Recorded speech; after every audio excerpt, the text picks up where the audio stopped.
Tomato rice ഉണ്ടാക്കാനായിട്ടുള്ള ingredients ഇപ്പം ഞാനിവിടെ ബസ്മതി റൈസാണ് യൂസ് ചെയ്യുന്നത്. 1 കപ്പ് ബസ്മതി റൈസ്. പിന്നെ ടൊമാറ്റോ ഞാനൊരു 2 ടൊമാറ്റോസ് എടുത്തിട്ടുണ്ട്. Medium to large size tomatoes നീളത്തിൽ അരിഞ്ഞത്. പിന്നെ സവോള ഒരെണ്ണം, ഏകദേശം ഒരു മീഡിയം സൈസ് സവോള, മീഡിയം ടു വലുത് വേണമെങ്കിൽ നിങ്ങൾക്ക് എടുക്കാം.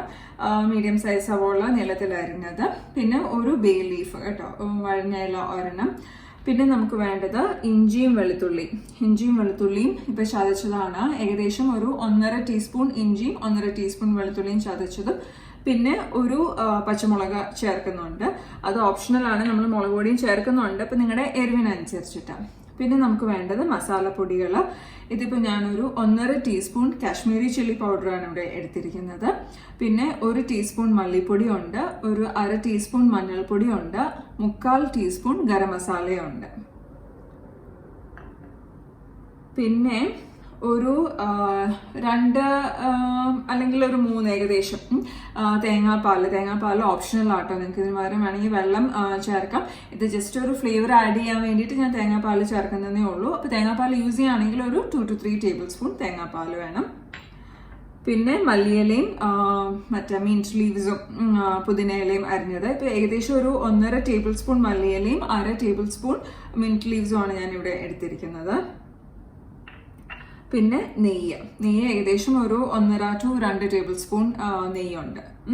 അപ്പോൾ ഇത്രയും നിങ്ങൾക്ക് വേണമെങ്കിൽ എണ്ണയിലും ഉണ്ടാക്കാം, പക്ഷെ നെയ്യ് ഉപയോഗിച്ചാലാണ് അതിന് കുറച്ചും കൂടി ഒരു ടേസ്റ്റും ഫ്ലേവറും ഒക്കെ വരുന്നത്. അപ്പോൾ നിങ്ങളൊരു കാര്യം ചെയ്യും, ഫസ്റ്റ് ടൈം നിങ്ങൾ ഉണ്ടാക്കുമ്പം ഇതുപോലെ നെയ്യൊക്കെ വെച്ചിട്ട് ഈ പറഞ്ഞ തേങ്ങാപ്പാലും വെച്ചിട്ടൊന്ന് ഉണ്ടാക്കി നോക്കുക.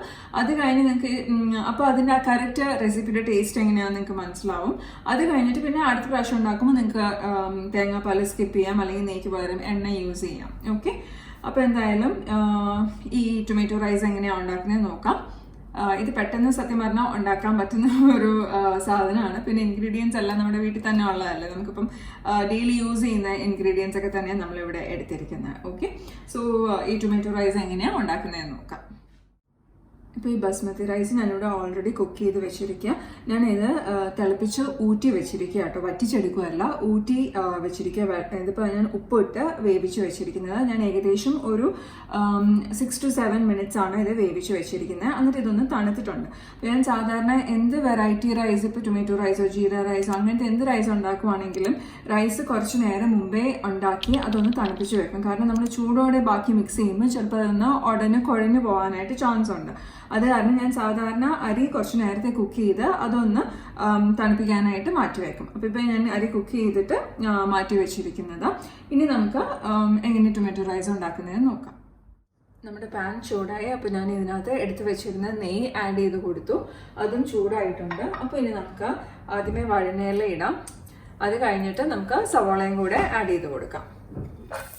സവോള ഒന്ന് വഴന്ന് ബ്രൗൺ കളർ ആവാൻ തുടങ്ങുന്ന വരെ നമുക്കൊന്ന് കുക്ക് ചെയ്തെടുക്കാം. ഫുള്ളായിട്ട് ബ്രൗൺ ആവണ്ട, ജസ്റ്റ് ഒന്ന് ലൈറ്റ് ആയിട്ട് ബ്രൗൺ ആവാൻ തുടങ്ങുന്ന വരെ നമുക്കൊന്ന് കുക്ക് ചെയ്തെടുക്കാം.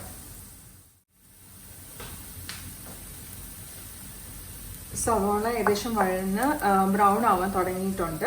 അപ്പോൾ നമുക്ക് ഇനി ചതച്ച് വെച്ചിരിക്കുന്ന ഇഞ്ചിയും വെളുത്തുള്ളിയും പച്ചമുളകും കൂടെ ആഡ് ചെയ്യാം.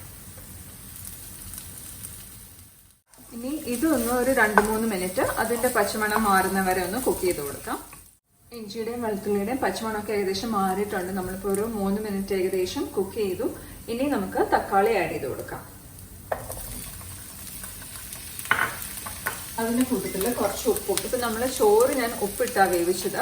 പിന്നെ ഈ മസാലയ്ക്കുള്ള ഉപ്പും കൂടെ ഒന്ന് ഇപ്പോൾ ചേർത്ത് കൊടുക്കാം. ഇനി ഈ തക്കാളി ഒന്ന് നല്ല സോഫ്റ്റ് ആയിട്ട് വെന്ത് വരുന്ന വരെ നമുക്കിതൊന്ന് ചെറിയ തീയിൽ വെച്ചിട്ട് കുക്ക് ചെയ്തെടുക്കാം. തക്കാളി വെന്ത് റെഡി ആയിട്ടുണ്ട്. ഇതിപ്പം എനിക്ക് തക്കാളി നല്ലപോലെ ഇങ്ങനെ അലിഞ്ഞ് കിടക്കുന്നതാണ് ഇഷ്ടം. അതുകൊണ്ട് ഞാൻ ഇത്രയും വേവിച്ച് ഇങ്ങനെ ഉടച്ച പരുവത്തിൽ എടുത്തിരിക്കുന്നത്. ഇനിയിപ്പോൾ നിങ്ങൾക്ക് ചെറിയൊരു കടിയുള്ള പരുവമാണ് ഇഷ്ടമെങ്കിൽ നിങ്ങൾ അതിനനുസരിച്ചിട്ട് കുറച്ച് സമയം വേവിച്ചാൽ മതി. ഇനി നമുക്ക് എടുത്തു വെച്ചിരിക്കുന്ന മസാലപ്പൊടി ആഡ് ചെയ്ത് കൊടുക്കാം.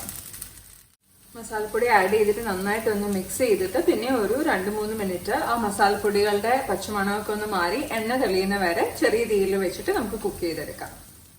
മസാലപ്പൊടിയെല്ലാം നന്നായിട്ട് മൂത്തിട്ട് എണ്ണ തെളിഞ്ഞ് വന്നിട്ടുണ്ട്.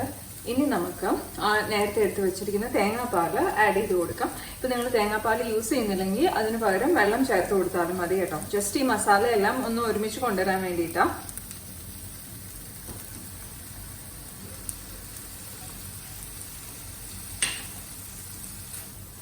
തേങ്ങാപ്പാൽ ചേർക്കുമ്പം അതിൻ്റെ ഫ്ലേവറും കൂടെ ഒന്ന് വരും. പിന്നെ ഈ മസാലയ്ക്ക് ഒന്ന് ടോൺ ഡൗൺ ആവുകയും ചെയ്യും. അപ്പം അതിന് വേണ്ടിയിട്ട് ഞാനിവിടെ തേങ്ങാപ്പാൽ യൂസ് ചെയ്തിരിക്കുന്നത്.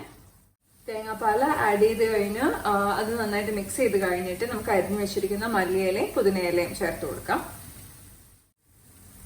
മസാല റെഡി ആയിട്ടുണ്ട്. അപ്പോൾ നമുക്കിനി വേവിച്ച് വെച്ചിരിക്കുന്ന ചോറ് ഇതിനകത്തോട്ട് ചേർത്ത് കൊടുക്കാം. ഇനി നമുക്ക് ഈ ചോറും മസാലയും കൂടെ മിക്സ് ചെയ്തെടുക്കാം. അപ്പോൾ മിക്സ് ചെയ്യുമ്പോഴത്തേക്കും ലൈറ്റായിട്ട് മിക്സ് ചെയ്യാനായിട്ട് നോക്കുക. അപ്പോൾ ഈ ചോറ് വെന്ത് ഉടനെ പോകാതിരിക്കാൻ വേണ്ടിയിട്ടാണ് നമ്മൾ ലൈറ്റായിട്ട് മിക്സ് ചെയ്ത് കൊടുക്കുന്നത്. മസാലയും ചോറും എല്ലാം കൂടി നമ്മൾ നന്നായിട്ട് മിക്സ് ചെയ്ത് കൊടുത്തു. ഇനി നിങ്ങൾ ജസ്റ്റ് ഒന്ന് ടേസ്റ്റ് ചെയ്ത് നോക്കിയിട്ട് ഉപ്പിൻ്റെയൊക്കെ ഉപ്പ് വേണോ ഇല്ലയോ എന്നൊക്കെ നോക്കുക. അത് കഴിഞ്ഞിട്ട് വേണമെങ്കിൽ നിങ്ങൾക്ക് നെയ്യുടെ ഫ്ലേവർ ഇഷ്ടമാണെങ്കിൽ 1 ടീസ്പൂൺ നെയ്യ് ഒന്ന് ജസ്റ്റ് മുകളിൽ ഒഴിച്ചു കൊടുക്കുക. അത് കഴിഞ്ഞ് അടുപ്പ് ഓഫാക്കിയിട്ട് ഇത് നമുക്ക് അടച്ചു വെക്കാം ഒരു 10-15 മിനിറ്റ് നേരം. ഈ മസാലയും ചോറും എല്ലാം കൂടി ഒന്ന് നന്നായിട്ട് മിക്സ് ആവാനായിട്ട്. അത് കഴിഞ്ഞിട്ട് നമുക്കിത് സെർവ് ചെയ്യാനായിട്ട് ഒരു ബൗളിനകത്തോട്ട് ട്രാൻസ്ഫർ ചെയ്യാം. ടൊമാറ്റോ റൈസ് റെഡി ആയിട്ടുണ്ട്. ഇതിപ്പോൾ ഞാൻ കുക്ക് ചെയ്ത് കഴിഞ്ഞ് ഒരു 15 മിനിറ്റ്സ് അടച്ച് വെച്ചിട്ടാട്ടോ ഈ സർവിങ് പ്ലേറ്റിലോട്ട് ട്രാൻസ്ഫർ ചെയ്തത്. അപ്പോൾ നിങ്ങൾ വീട്ടിലുണ്ടാക്കുമ്പം കുക്ക് ചെയ്ത് കഴിഞ്ഞിട്ട് ഒരു 15 to 20 മിനിറ്റ്സ് പറ്റുകയാണെങ്കിൽ അടച്ച് വെച്ചിട്ട് വേണം സെർവ് ചെയ്യാനായിട്ട്. അപ്പോൾ ഈ ചോറും മസാല എല്ലാം കൂടി നന്നായിട്ടൊന്ന് പിടിക്കാൻ വേണ്ടിയിട്ടാണ് അത്. പിന്നെ ഇവിടെ ഇപ്പോൾ ഞാൻ സെർവ് ചെയ്തിരിക്കുന്നത് റേത്തയുടെയും പിക്കിളിൻ്റെയും പപ്പടിൻ്റെയും കൂട്ടത്തിലാണ്. പിന്നെ ചില സമയത്ത് ഞാൻ ഇതിൻ്റെ കൂട്ടത്തിൽ 2 മുട്ടയും കൂടെ സ്ക്രാമ്പിൾ ചെയ്ത് ചേർക്കും. അപ്പോൾ നിങ്ങൾക്കും അങ്ങനെ മുട്ട ചേർക്കാനായിട്ട് ഇഷ്ടമുണ്ടെങ്കിൽ നമ്മൾ ഈ ചോറ് മസാലയ്ക്കകത്തോട്ട് ആഡ് ചെയ്യുന്നതിന് തൊട്ട് മുമ്പ് 2 മുട്ട ചിക്കി പൊരിച്ചതും കൂടെ ചേർത്ത് മസാലയായിട്ട് നന്നായിട്ട് മിക്സ് ചെയ്യുക. എന്നിട്ട് ചോറും കൂടെ ചേർത്ത് കൊടുത്താൽ മതി. അപ്പോൾ ഒന്നും കൂടെ ഒരു ഹോൾസും കുറച്ചും കൂടെ ഒരു ഫില്ലിംഗ് ഡിഷായിരിക്കും.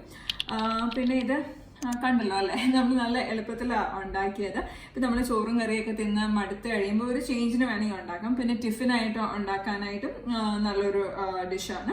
അപ്പോൾ പറ്റുകയാണെങ്കിൽ നിങ്ങൾ ട്രൈ ചെയ്ത് നോക്കുക. വീട്ടിൽ ട്രൈ ചെയ്തിട്ട് ഫീഡ്ബാക്സും കമൻസും ഒക്കെ ഷെയർ ചെയ്യുക.